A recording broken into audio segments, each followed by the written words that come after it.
Bears Nation podcast. And yes, I've got the Santa hat on. It is Christmas time, 6 days away. Myself, Kellyn alongside Kellyn Garrison, Jake Hassan joining in a couple minutes. He is stuck on the train, but he will be here to break down Bears-Eagles, a close game, 25-20. I called, I'm just saying, I said, don't be surprised if the Bears win. They didn't do that, but I also was like, I think they're going to keep it close. They did that with much thanks to the quarterback, Justin Fields, and the magic that he continues to make week after week. We'll break down that much more. The Pro Bowl rosters are revealed on Wednesday. We'll break down who we think from the Bears can make that, plus an updated breakdown of the draft strategy as the Bears get very lucky that the Brett Ripon-led Broncos win a game, vaulting the Bears up to number 2 in the draft order. So a lot to break down as it pertains to what the Bears are going to do with the draft after Week 15. Kellyn Garrison, how we doing? I'm good, man. I'm good. Another game how I thought it would go, as in the Bears lose. It was a lot closer. Me and you always text during the game, and after the DHC interception yesterday, I was like, "Are we gonna win?" And you were like, "We could." I said we could. Yeah, and we're honestly, all of these games, which is so crazy because I made a bet with my friend that the Bears pick that they traded Claypool for would not be a top 40 pick. Mm-hmm. And I've obviously lost that bet now. But the Bears could have beat the Dolphins. The Bears could have beat the Falcons.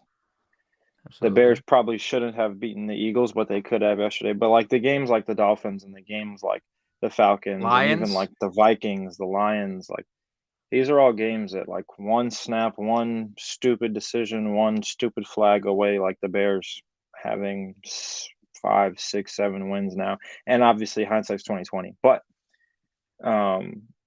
good for the Bears, man. Keep on losing and keep on showing that the Bears have their franchise quarterback who was throwing to Simba Webster yesterday, which is just ludicrous.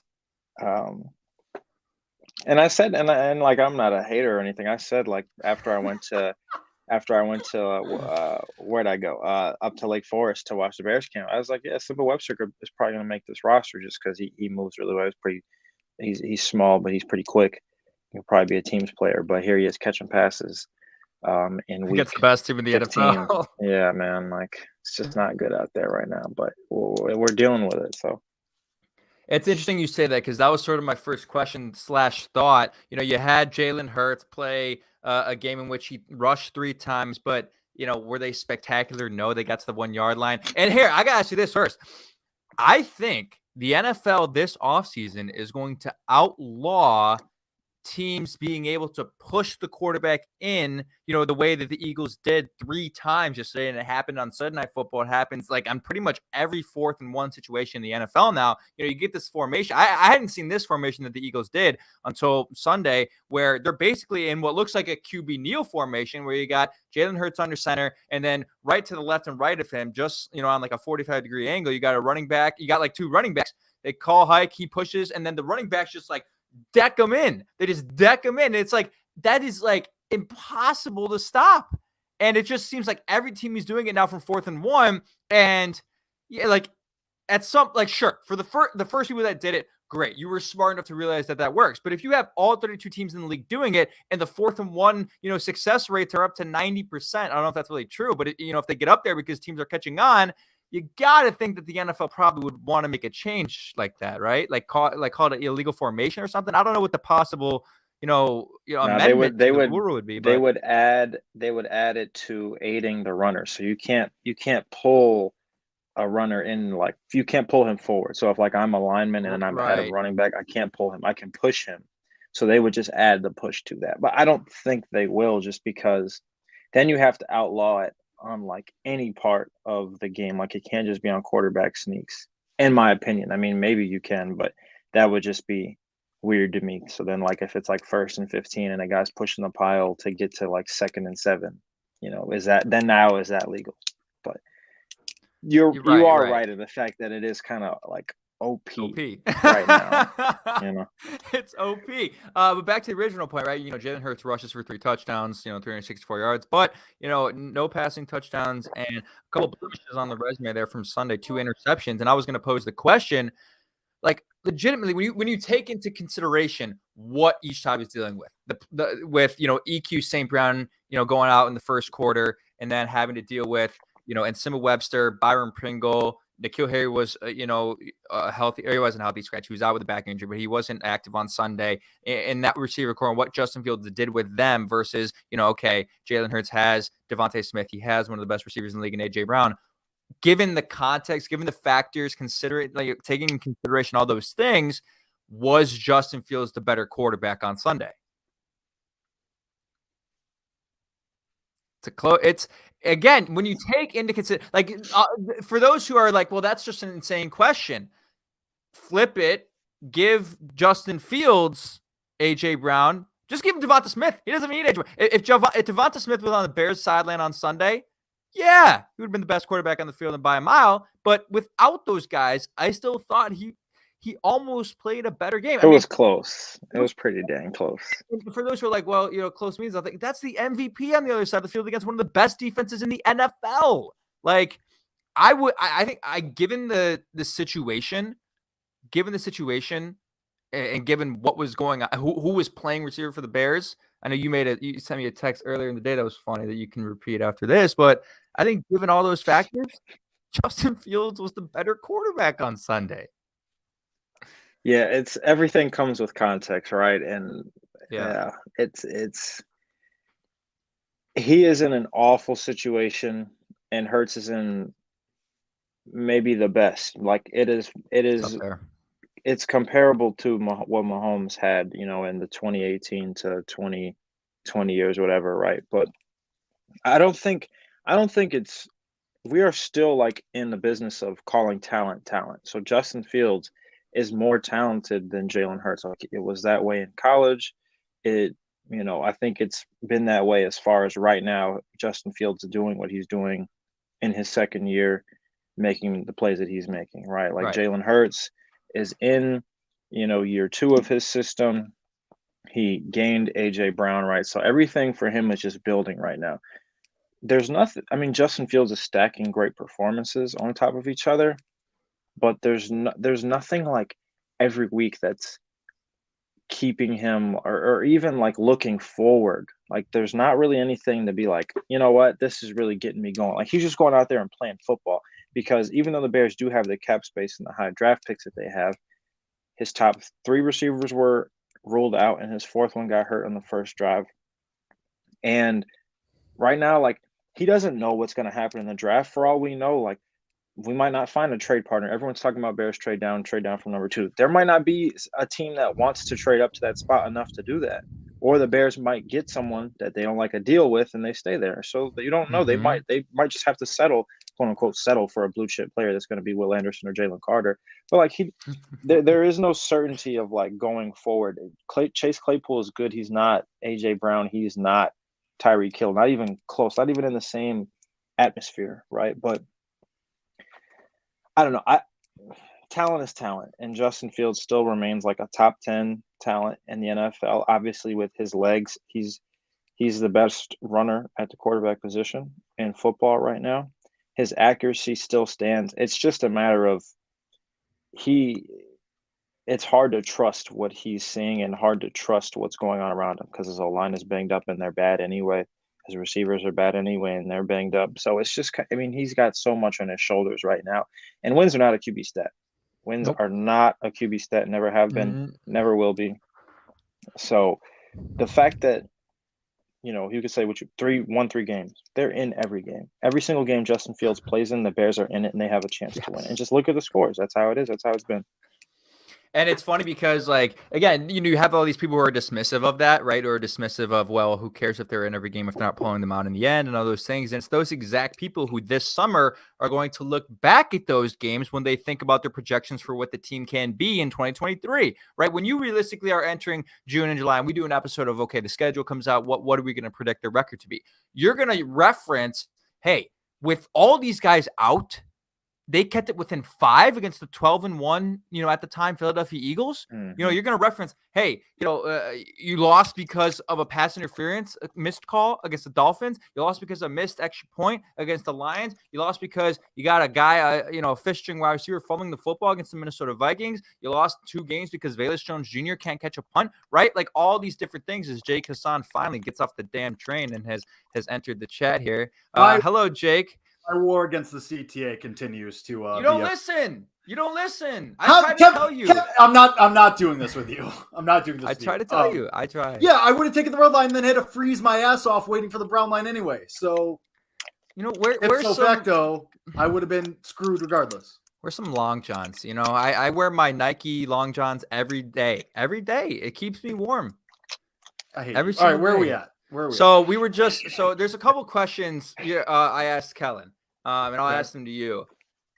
Given who was on each sideline on Sunday and the playmakers that Justin Fields had to throw to versus the playmakers that Jalen Hurts had to throw to and the offensive lines for each side, was Justin Fields the better quarterback on Sunday with context in consideration?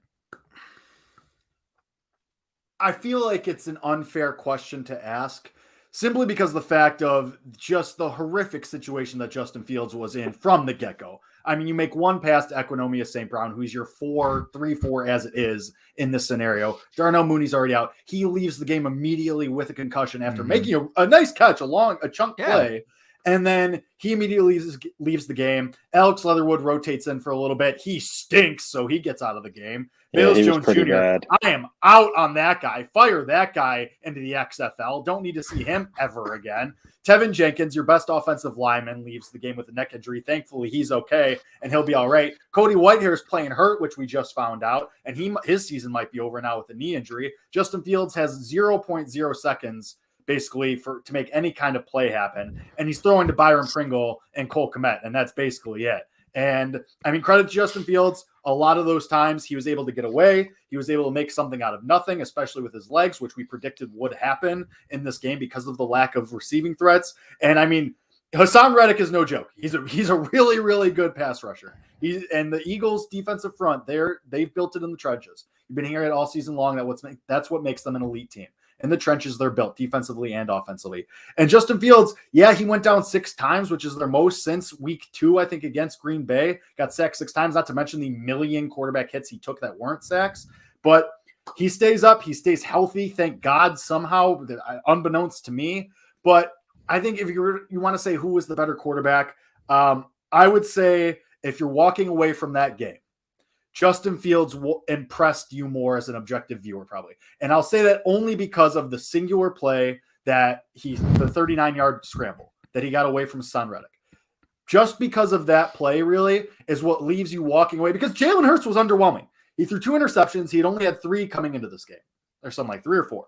And he gets a Bears defense. Against a Bears secondary that is so far depleted. It's one of the worst units in the league right now. Granted, Jaquan Brisker and Kyler Gordon came back. And Kyler Gordon, I mean, that was his breakout party. Hope we can see more of that over the next 3 games. But Jalen Hurts was not impressive. And that's why you saw his MVP odds tumble. And obviously now we learned that he has a shoulder sprain. And that is obviously why that happened more. But that injury didn't happen until later in the game. I mean, near the end of the game, really.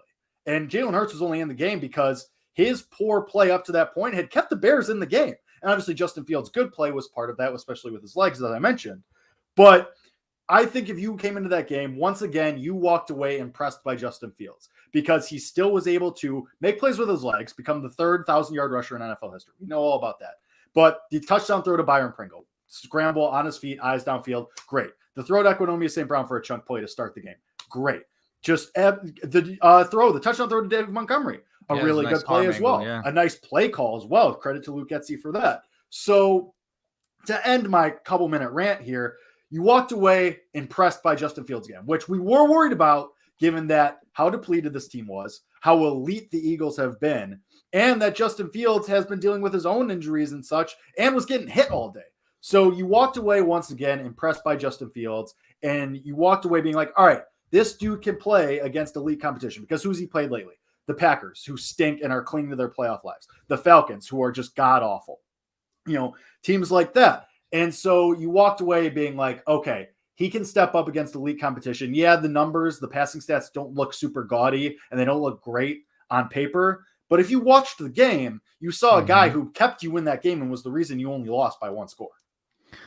You're right. And honestly, what I feel like doesn't get talked about enough as it pertains to Justin Fields, at least on a national level, is just like how gritty this guy is and just how much of a grinder he is. Like, this guy went to the locker room, was dealing with, I assume it was just a cramp. It seemed like just a cramp. I don't know if he had strained his hamstring or anything. They're working on stretching him out. Went to the locker room, comes out the next drive, immediately coming out of the locker room, goes on a touchdown drive and throws that, touchdown pass to Byron Pringle. And this is something we've known about Justin Fields since college, ever since, the rib injury against Clemson and throwing the, 4 touchdowns after that injury. But he's proven to do that. And like, these are qualities. And quite frankly, I see these qualities, not just in him, but in the entire team. Like, this is a game that they easily could not have gotten up for, right? You're playing the best team in the league. It's a cold effing day at home. It was so easy for that Bears team to roll over and die. You know what I mean? Season's lost. You have nothing to play for. The team on the other side of the field is playing for the number 1 seed in the NFC. And yeah, there's the argument that they were trying to look past you because they're focusing on Dallas next week for that critical NFC East matchup. But nonetheless, Eberflus got his guys to play. They played their asses off. You saw some guys like Jalen Jones make plays all day. An undrafted rookie who had to struggle, early on in the season. I know Kellyn texted me. He thought Jalen Jones had a good day. Obviously, Kyler Gordon, DeAndre Houston Carson comes up with the interception. I actually thought the pass rush looked better than weeks past. Surprisingly, it wasn't great, but it looked better against an offensive line that's by far the best in the league. Signs of life, right? It was my bold prediction. I don't think my bold prediction came true. I don't think they called Dominique Robinson's name on the broadcast, but you heard some other names. You heard Armon Watts, and I think somebody got in there for a sack. And that was a game where Joe Thomas went down in the first quarter. And you saw these things. So, I just feel like that needs to be talked about more. Again, we're talking so much about, the Bears, are so close, as we should. I just was telling Kellyn, as we should. We're going to reference these things in the summer, that the Bears are keeping all these games close against good teams. And I honestly expect them to keep it close against Buffalo on Christmas Eve, where they're supposed to get like 8 inches of snow here in Chicago on Thursday night, and Friday night, if not more. So, that could go anyway. But I'll throw this to you. I just feel like that should be talked about more. Like, the Bears are coming into every game with energy. They're coming into every game fighting. And Jake and I talked about it last week. You hadn't seen that since 2018 under Matt Nagy. So it's a testament to the players, and it's a testament to Matt Eberflus. And I think that's an important thing to notice when you talk about the foundation of this team. I think it's mostly a testament to Matt Eberflus, because it's hard to get a team to keep going in a cold city. In a throwaway season, in a season where a lot of guys know that they're probably not going to be around. That's a good point. Like, a lot of these guys know that, or at least maybe they are aware and feel that they need to be better because they feel like they can be replaced. Guys like N'Keal Harry, obviously you got a lot of guys who aren't playing. N'Keal Harry and EQ St. Brown, Byron Pringle, like, all these guys are playing to stick on a roster, whether that's here or somewhere else. So, for them to kind of keep going right now and know that their future is probably not with the Bears, even a guy like David Montgomery, who, his future is up in question. He continues to play really well in all facets of being a running back. I think that's just a testament to Matt Nagy, Matt Eberflus, right? Because I did it. I apologize. But Flus, I think, has done a really good job of just being a football coach, of just being a football guy. You know what I mean? So. Football guy. Well, that was something we talked about, and to your point of a lot of these guys don't know they're going to be around next year. That's something for them to play for. That's something for them to be like, all right, I got to earn that next contract. I mean, me and Kevin talked about that last week. A lot of these guys who are on 1-year deals are like, well, crap, I can't sit back and just be like, all right, I'm going to mail it in. These guys are playing for contracts next year, whether to come back to Chicago or go on somewhere else and latch onto another team. They want to be like, all right, I got to make another team. This isn't over. I'm not guaranteed a spot here or anywhere next year. So I will say this game showed what the potential for the Bears is. They're responding to the coaching, clearly, to your guys' both points, that they're not going to roll over and die, which is good. But the thing is, when you start a game with that kind of momentum, with a takeaway, an easy one too, especially from a rookie who you haven't really seen play well up to this point. There's been flashes, but when he does that against a guy who generally is taking care of the ball all year, now you hit the ground running. And yeah, the game didn't go your way. And yeah, the game ended up with a loss, which, I mean, for us is a moral victory. That's what you want at this point in the season. Lost season, we're trying to get that number 2 pick, obviously. Great.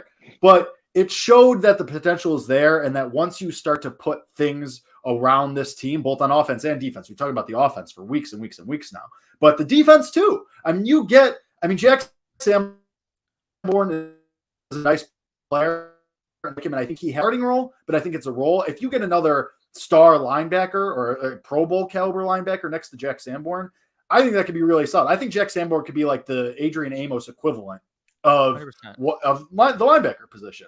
And then obviously you like what the trajectory that Brisker's on. Once Eddie Jackson's back, he was playing better, and flashes of his old self or that superstar level. So there's pieces. And Jalen Johnson played really well, I thought, too. I mean, the yardage totals don't show it, but Jalen Johnson played really well as well.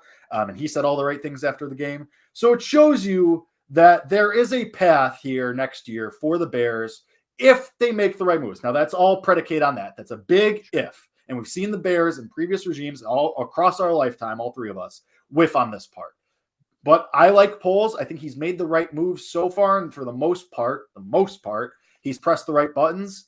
But if you do well in this offseason, there's a road for contention and there's a road to relevance. Maybe not Super Bowl contention, but relevance and playoff contention. And you can be in the picture. So things like that give you hope, and you can hang with teams to Kevin Lapka's point, and he was all over it. You hung with possibly the best team in the NFC for all of that game. And there was a real path during this game where I tweeted, "What the hell is happening right now?" Where it looked like you were going to win that game. Jalen Hurts looked awful. He looked terrible. And Justin Fields, you saw, he had that look in his eye, like, "Oh, there's a way here. I can bury these guys." And even when he went out with cramps, and I know we were all holding our breath then too, like, "Oh God, please just be cramps." And after the game, he said, "I didn't do an IV before the game because it was too damn cold. I'm not going to make that mistake again." Good. But he wanted to come back in. He didn't even want to walk off the field. He's like, stretch me out, let's go. And then Brandon Peterman gets in there on 3rd and 14 and almost throws an interception on his only pass of the day. Because of course he did, because he's Brandon Peterman. But there were a lot of silver linings. Exactly. There were a lot of silver linings from that game, despite the million injuries, despite the, kind of petering out at the end. But you made Jalen Hurts uncomfortable. You gave the Philadelphia Eagles a game, and Justin Fields played, once again, a really encouraging game. And I think that all is said a lot, and I think it shows a lot about the coaching staff that I know people are going to be like, "Oh, well, should they sit Justin Fields at the last game?" They're not going to do that. He's not that type of guy, and I think this coaching staff has shown they're not that type of staff. So here's a couple of things. You said, it was revealing for you, and we talked about last episode, Jake. We said this is the discovery phase, right? You're looking, obviously you want to see your team win. I think it would have been fun if they won that game. Like I do. I don't. Yeah, the number 2 draft pick looks nice, but I think that would have been a fun game to win. But you're looking for which guys, we talked about it, are going to be on the roster next year. What you have out of these younger guys, the discovery phase. And I think we learned a lot from this game, both on offense and defense. And I think we learned. The number one thing for me was I tweeted out. I literally tweeted out during the game. I was like, this team is going to be a Super Bowl contending team next year. Like I think that was one of the main storylines. Just again the way they played and seeing some of the way the young players played. But I'm learning that Ryan Poles' first draft class might have been like a C minus. Like. I don't think you can maybe say not. That at all. It's top heavy. It's top heavy because Kyler Gordon and Jaquan Brisker will be really good. But outside of those 2 guys, like Braxton Jones will be fine. He'll be fine. I think those 3 things alone give you like a solid B, especially considering you didn't have a first rounder and you had to trade back multiple times just to get picks. I mean, you whiffed on Velus Jones Jr. You did. You whiffed. And that was an unnecessary swing to take to try and hit a home run with your first offensive pick. But I mean, for the most part, Brisker's going to be a Pro Bowler. Kyler Gordon, if he continues to play like he did on Sunday against the Eagles, he's going to continue to ascend. Yeah, and he'll be a Pro Bowler. And Braxton Jones, he might be the next Charles Leno, where he's not a Pro Bowler, he doesn't dazzle you, but he's really solid and you can rely on him. I think that's a really good class for your first class. All things considered. I know, you're the position right. you were in. You're right. I won't give it a C-. I think the only, again, when I think about how the Bears approach the offseason this year, right, and we've already talked about the limitations that are available when it comes to wide receiver, right, because Kellyn already referenced it. If you look at the draft order, your options to trade down are slowly dwindling with kind of the way things are shaking out right now. Like I don't know if you'll get a great deal from anyone, and even if you do, it won't be for a team that has a first round pick this year. So we'll see what happens, but I think that pick was really critical. Like, I think in that moment of time, that third round pick to hit on that at wide receiver was really, really critical. And it just maybe he's great at drafting offensive linemen, which is great, right? That was supposed to be his strength. He's supposed to come in. He says, we're going to build through the trenches. He has experience as an offensive lineman. He knows how to evaluate that position. And clearly he might know how to evaluate, the secondary as well. But when it comes to skill players, like two ginormous misses in Velus Jones Jr. and Treston Ebner. Like, Treston Ebner will not be on this team next year, and I'm not 100% Velus Jones Jr. will, if I'm being entirely honest. I know that sounds batshit crazy, but he hasn't provided you with anything, even as a returner. Like, we thought maybe he'll flex into this role where he's just your Cordero Patterson now. Cordero Patterson, Minnesota Cordero Patterson. But that was Velus Jones Jr. biggest opportunity to carve himself out of a role in this offense going forward, even if not next year, for the rest of the year, and to get reps. And he beefed it. He bricked it completely. He bricked it immediately. Immediately. Was that his first touch of the game, too? I've never seen. No, he had 1 3-yard rush prior to that. But I've never seen anyone brick a job so spectacularly and so quickly ever. And and Matt Eberflus after the game is throwing him under the bus, saying that he's got to be better and that he's not good at his job. This guy's done. He can't play. To quote our king, Stephen A. Smith, he's a bona fide scrub. He can't play. Get him out. Get him to the XFL. Get him to the AAF. Get him to the USFL. I don't want to see this guy anymore. He stinks. And Kellyn, I'll ask you this in a second. I think it's unfortunate because, look, I can forgive a guy for fumbling the football. Like that happens all the time. But when that was your only opportunity and you're doing nothing else outside of that, like you're not spectacular in the return game. You're not, catching the ball outside of. I think that wasn't that an end around anyway, or some sort of something like right? Like, it wasn't even a has he even caught a pass this year? That's not an end around. I don't know. Kellyn, are you legitimately concerned? It's been one draft class, but are you at all concerned about Ryan Poles' ability to draft skill players? No, but I don't, because you can still count Jaquan Brisker and Kyler Gordon as skill players, and those are both good skill players. But true, it's hard to hit on every pick. Yeah, and I mean, Treston Ebner was a 6th round pick. Like, those guys don't stick on rosters that long and that often. You know what I mean? So, like, it is what it is. Yeah, I still, Kevin, we're going to be optimistic. And when it happened, we were optimistic. But looking back, would you rather have Chase Claypool or would you rather have the 33rd pick of this year's draft? Oh, my God. I think it's I think it's an unfair question to ask right now, if I'm being honest. Yeah, you're saying that because we lost the trade. That's what it's looking like right now. We lost the trade as of right now. Yes, as of right now, we lost the trade. Sure. 100%. And what's going to happen is graphics are going to be made for the next 10 years of whoever that number 33 overall pick was. It's going to be like Josh Downs, and Josh Downs is going to have a Hall of Fame career. That's what it's going to be. That's just what it's going to be, man. Now, Steelers are going to draft Josh Downs, and he's going to have 10,000 career receiving yards. There's a lot of time for that. Like, if Chase Claypool comes back next year and plays really well, then we'll forget all about it.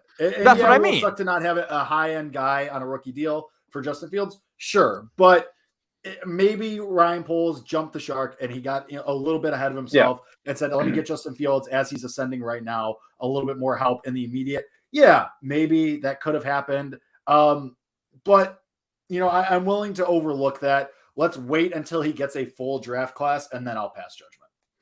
Yeah. I mean, I love Ryan Poles overall because I think his philosophy of the way he's building this team is really, really smart. Yeah. And I think what he's going to do this offseason is good, but it's a little concerning. And when you think about, okay, well, why would they make that trade? Maybe part of it, this is just pure speculation. That's probably reaching too far. It's like part of it, he knows that he missed on Velus Jones Jr. So he had this idea of, hey, I'm going to go out and get a guy who's established where there really shouldn't be much risk because he's proven himself in the league. He's proven to be a valuable asset where, he doesn't have to take a risk because every draft prospect is a risk. No matter how good or how bad, you never know. You just never know. There's guys who have more risk versus less risk, but it's always a risk versus a guy who's been in the league, who's had, an 800-yard season twice, who's had, 9 touchdowns his rookie year, right? Like you thought at least, and I think you still will see that Chase Claypool has that floor. He's guaranteed to be a good player for your team, right? Instead of completely whiffing on a guy in the second round. And it,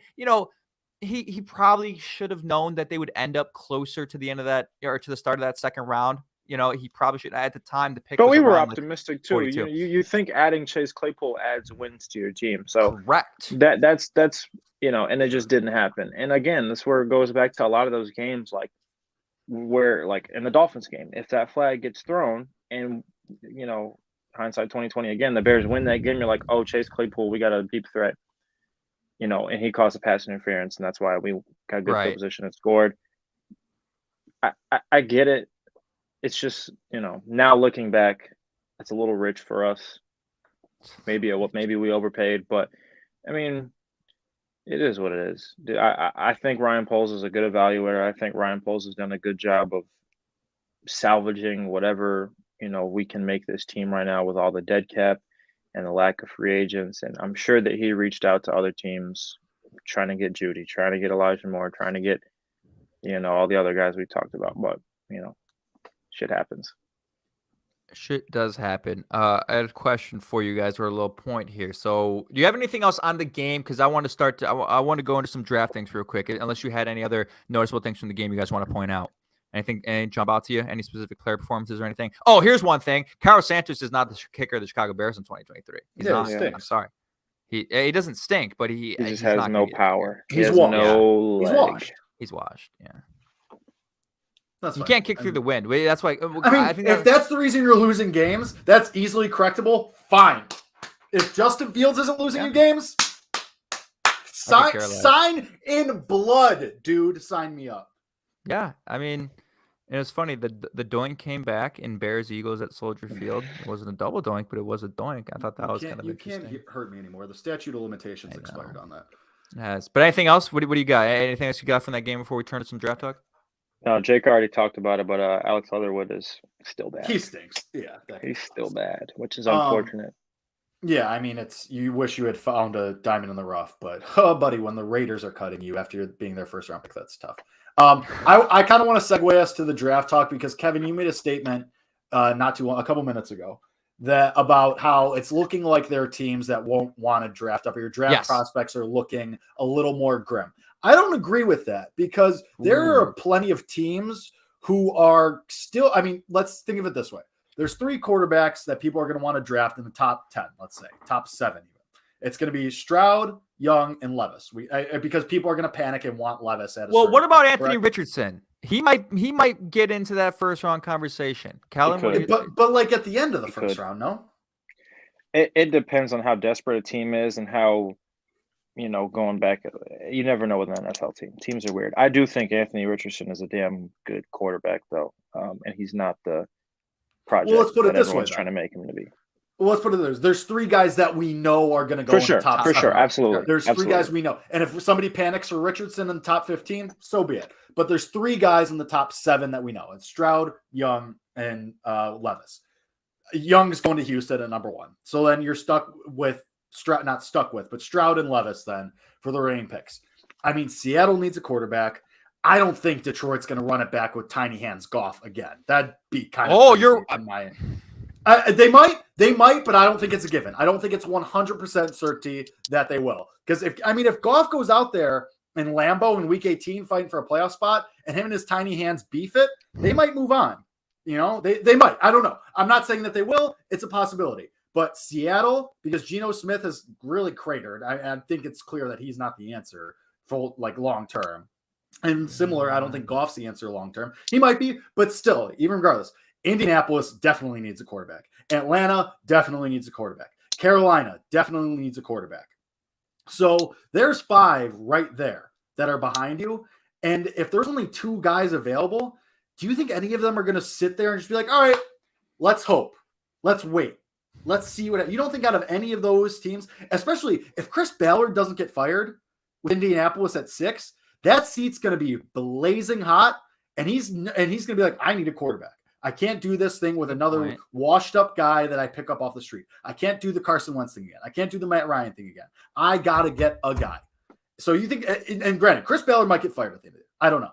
But if he's not, he's going to be desperate. I mean, Atlanta, they're showing that they're a scrappy team and they can play a little bit, and they might just be a quarterback and a couple pieces away. So they might be feeling like, okay, we might just be one guy away.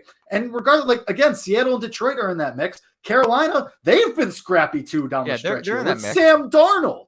So they might be in a position where, like, all right, so there's teams right there where Indy, Atlanta, and Carolina alone might be trying to jump each other. Arizona probably won't take a quarterback. I don't know. It seems like they're tied to Kyler with all that money they paid him. But even if you take Seattle and Detroit out of it, there's still 3 teams that are going to be fighting for 2 quarterbacks, and that might be desperate to move up high enough where they get their pick and they don't try to just leave it up to chance. Might be. Not saying it's a given. Not saying it's 100%. But given how we see quarterbacks go, and given how we see teams operate in the draft, especially, I'm not saying the Bears are the smartest franchise in the world, but the Panthers signed Matt Rule, for God's sake.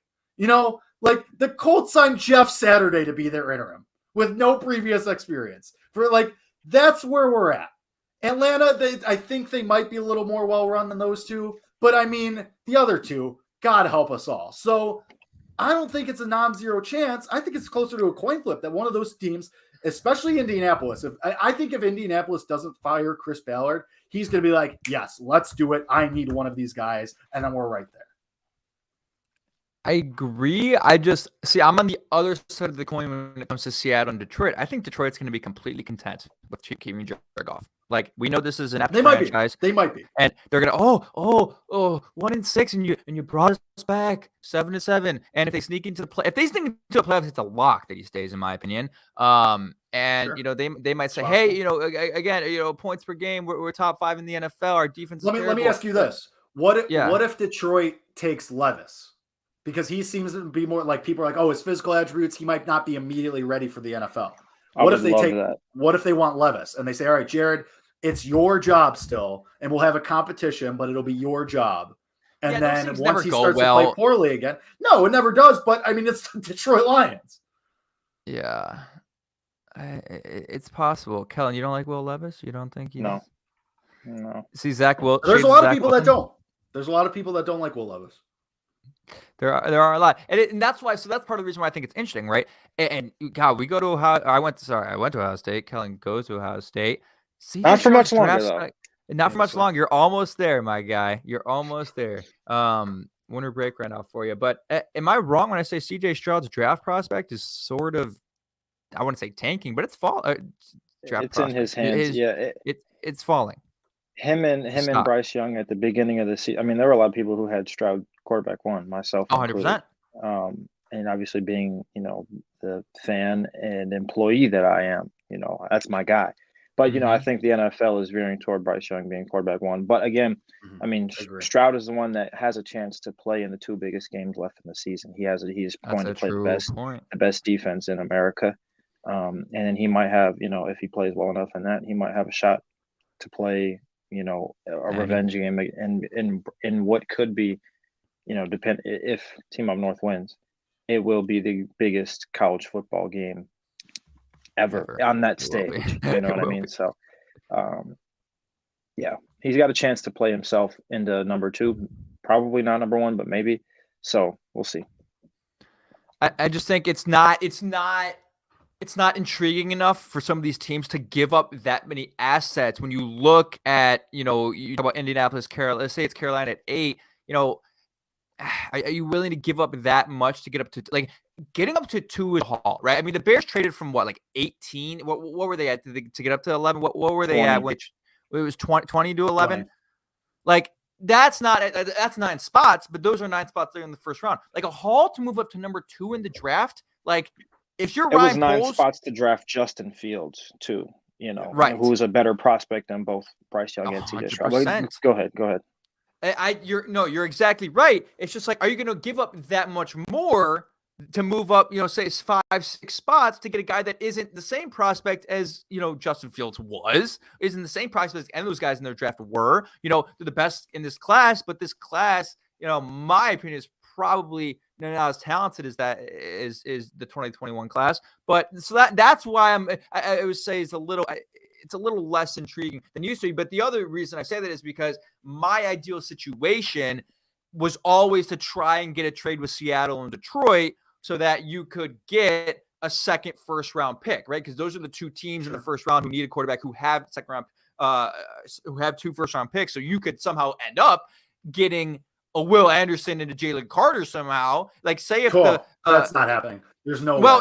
Say Detroit. There's no way.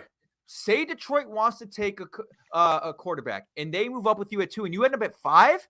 There's some sort of outside chance that could happen if Arizona just does something stupid and takes Paris Johnson or something. It's possible. And I'm not saying Paris Johnson is bad. I love that guy. Great guy. Met him a ton of times. Or Skoronski. Right.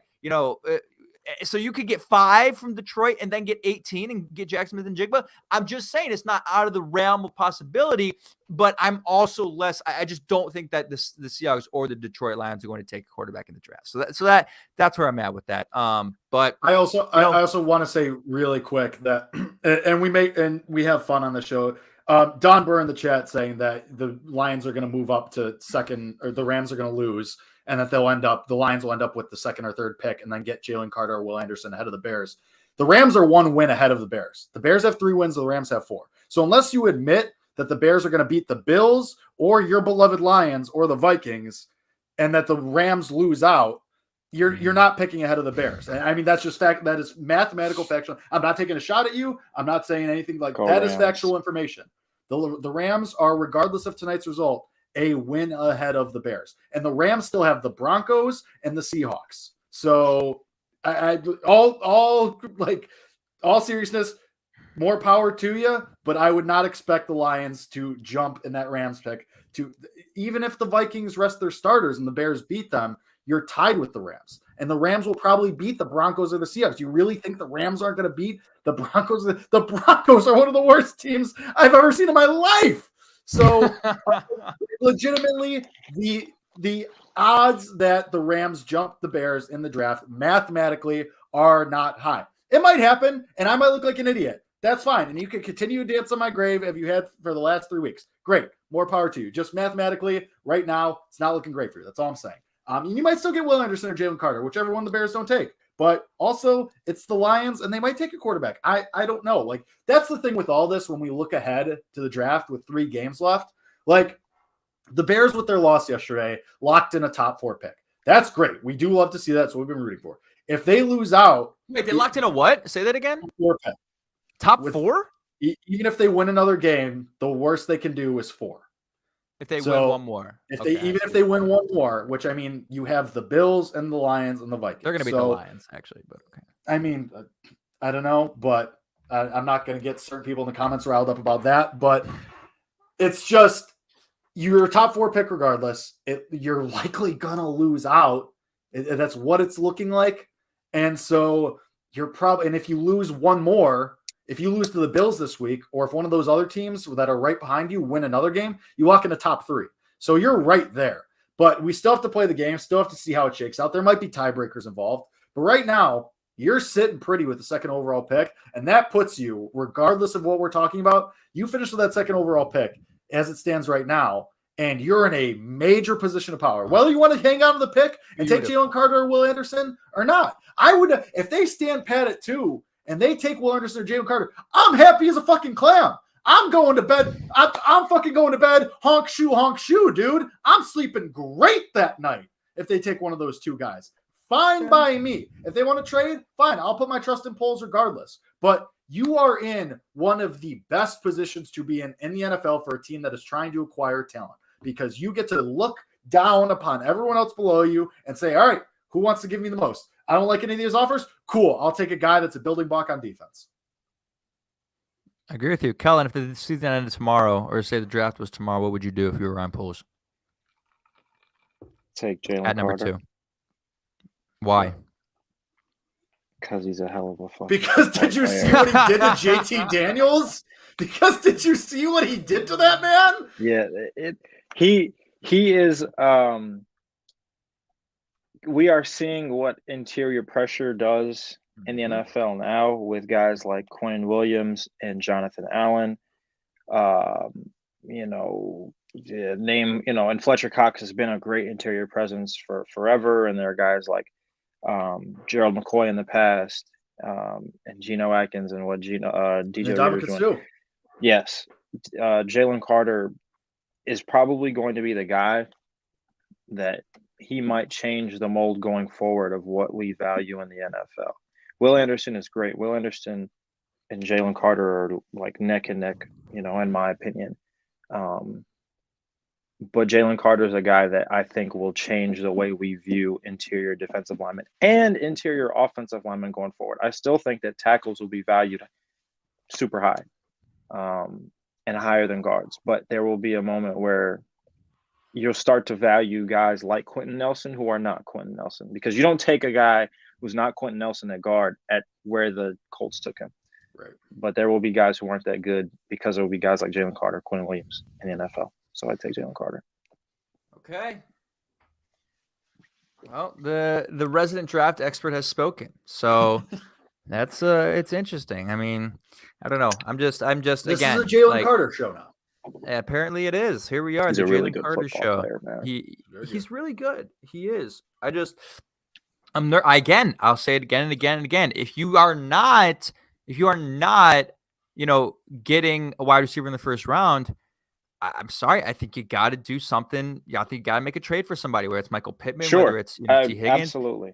That has to be the alternative. That has to be the alternative, because that is the most glaring hole for me when it comes to how do you directly help your quarterback and how do you directly, get closer to, winning the Super Bowl because of your quarterback, right?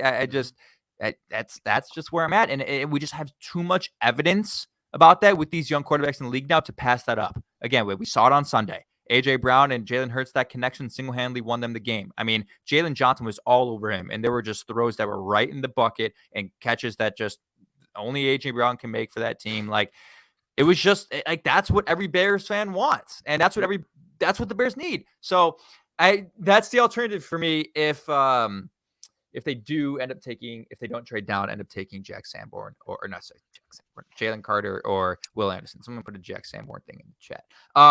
I have this for you before we head out. Pro Bowl returns come in on Wednesday, and the interesting thing about the Pro Bowl is it's a popularity contest, and they put the hashtag on every single Justin Fields highlight, and there's a vote for retweets. Well, the fan vote is in. The fan vote in. It's confirmed. Yeah, Justin Fields finished. He finished 9th. Justin Fields finished 9th. Brisker finished 6th. Corey Bossenmier finished 10th among fullbacks, and there was one more who I'm forgetting. There was one more. It might have been Jalen Johnson, but nobody was inside the top 5. I think Jalen Johnson was 6th or something. How the hell? Who the F was above Justin Fields in the? Well, I mean, think about it, because none of these guys are disqualified yet. So Mahomes, Burrow, Herbert's really likable. On the league, not in the NFC. He was 9th in the league in returns. Not in the NFC. I think so. I think in the league. Oh, well, then that's good. He's going to make the Pro Bowl then. He's going to make the Pro Bowl because. Yeah. What do you think, Kellyn? I think it was the league. Yeah, that 9th in the league makes a lot more sense, because when Jake said 9th, I was kind of panicking too. Yeah, Mahomes, Burrow, Josh Allen, Justin Herbert, those should all be higher. Mahomes, 4. It's a popularity contest, so do you think Brady? Maybe, I don't know. Probably Hurts for sure. Hurts. Yep. Lamar. Hurts. That puts us at 6. People love Lamar. I know, but he hasn't been playing. Lamar. Dak maybe because he's part of the Cowboys. Maybe. Yeah, that'll definitely be part of it. And what's the fan return, like 30% of the overall? 30. It's 30. It's a third fan, a third media, a third players, coaches. I think something like that. I mean, we're at 7. We need one more person that doesn't fill this up. I gotta think who that would be. I gotta look at my teams in the NFL poster. Geno? No. Maybe. Geno, possibly. Kirk Cousins? Yeah, maybe. People love that goofy MF. Yeah, but like that. Tua. Yeah, it's definitely not Kirk. When it comes to fan voting, it doesn't surprise me that Fields in the top 10. But when you think about the Pro Bowl is different from like the MVP award, where it's not who's most valuable to your team, because Justin Fields might be the most valuable player to his team in the NFC when it comes to most valuable. It's him or Jalen Hurts when it comes to most valuable to his team. But it's interesting, right? If he's in at least the top 4 in the NFC from the fan vote, and the whole league has this hasn't gone under the radar. Like Justin Fields again has been a national topic since week 6, since the Patriots game. There's a highlight every single week. Everyone notices him. He's playing great football with terrible talent.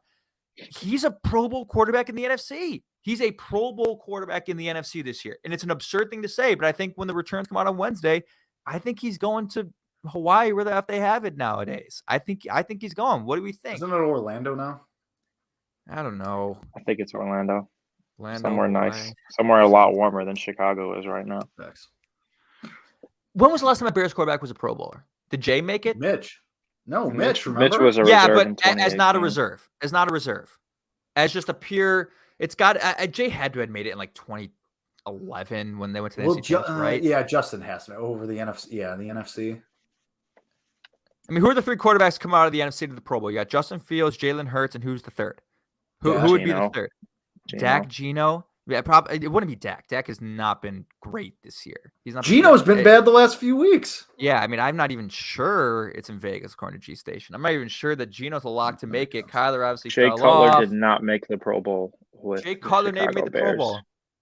So Rex he made it in one. 08 when I believe that was when he was with the Broncos. Ugh, gross. How long has it been? I mean, this is this is again, aside from Mitch as the reserve, this is like a historical moment for the Bears. You have a Pro Bowl quarterback. It's unbelievable. We'll find out on Wednesday. Obviously the pundits and whoever else. I don't know what the other 60, 70% of the overall decision comes from. I know it's 30% fan voting. Is it I don't know where the other 70% comes from, but it's like those effing pundits are going to vote Kirk Cousins in because the most fraudulent. Can we do that? Are they the most fraudulent team in NFL history? The Minnesota Vikings? Well, yes, and it's not close. Divisional not particularly close. On the way, if not wild card. Divisional run exit, yeah. 100%. It's absolutely hilarious. And they're going to sign him to a contract extension this offseason, I think. I think he's due for one. Him and Jay Jettas are going to get the bag, and the Vikings are going to be in hell for years after that. Hell. Cap hell. If you have to pay both Kirk Cousins and Justin Jefferson, and he's a lower half quarterback in the NFL. In a non-stunning turn of events, it was McMahon was the last one in 85. Other than Mitch. 37 years that a quarterback has been voted to the Pro Bowl as not a reserve, as just a pure starter. Woo! Love it here. Things are great. It doesn't matter. It doesn't matter anymore. I can give a shit about the last 37. Well, no. I don't say Pro Bowl votes are nothing. The interesting thing for players, the players' point of view is the unfortunate thing about it when it comes to fan voting too is these awards determine their legacy. When you look at Pro Football Reference or the graphic that's made by the NFL when they retire, those numbers are on there. It's significant, for these guys. So. Eddie Jackson was the leading safety in votes. When the first returns came out, it probably fell off since he got injured. But it'd be cool if he could make it again. I just don't think it's possible. But I imagine he's the only injury IR takes you out of the running because Eddie Jackson was tweeting about that. Yeah, he was. That's such a stupid rule. It's a very stupid. That's such a stupid rule. But anyone else can make it. Trenton Gill. I don't think any other Bears make the Pro Bowl. Jalen Johnson should make it. You think so? He should, but I don't think he will. But he should. I think the problem with Jalen is, again, not enough flash plays, right? Mm-hmm. He had a pass breakup on Sunday, but not enough INTs. Yeah, because he's not that Trayvon guy. Diggs getting burned half the time. The other half, he's making an interception because he's an actual good corner in the NFL. That's what we're doing. Go off, Kellyn. Tell him. Good point. Good corners don't make flash plays because they don't get thrown at.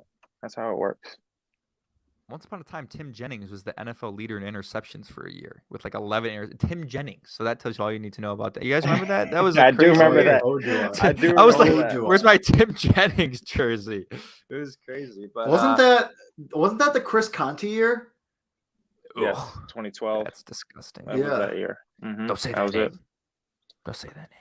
So many forbidden names in the history of the show. What's more forbidden? Cody Parkey or Chris Conti? What's more forbidden? What's more forbidden? It's got to be Parkey, right? Parkey. It's got to be. Yeah. He doinked it 4 times in a game. Because the Conti one, because Conti at least was like decent for the most part, and you got burned by Aaron Rodgers. Like, okay, like that happened to a lot of people. Like, you're a kicker. Like, yeah, but like. Was it play action? Like it wasn't even that hard to figure out. No, it was bad. It was really bad, but I cried that night. I was like, shocking. That was bad. I cried. That was bad. It was the worst day because I had so many friends at elementary school who were Packer fans, and I knew I had to the walk. The 2010 NFC Championship game also made me cry as a Bears fan. That was pretty hard for me. The injury to Cutler. Even honestly, at the time, even though I was like, 2010, I was 12, 13. I was like, well, you're down to like your third quarterback. Like, it's not going to look great. Yeah. I was like, you know what? In 12 years, we're going to draft some kid out of Ohio State and everything will be just fine. I saw it. I saw it. And I called it. I knew it. I saw it. And now we're here. Here. So that's all I got. Just be on the lookout for that, Bears fans. Wednesday, Pro Bowl returns come in, and there's a good chance that the quarterback could be there. So that's an interesting story to follow. All right. Well, that does it. Another episode of Bears Nation podcast. Shout out to Kevin and Kellyn for driving the ship for the first few minutes while I battled publicly with the CTA once again. As always, you, the listeners and the viewers and the commenters, you guys are the best. We appreciate all the feedback, all the back and forth during the show. We appreciate all of it. You guys are the best. We appreciate you. We love you. We'll be back on Wednesday to preview this very cold, very snowy Christmas Eve game against the Bills. Will Justin Fields step up to the task against another elite team and another elite quarterback? Come back Wednesday, find out. We'll discuss it all. And until then, bear down.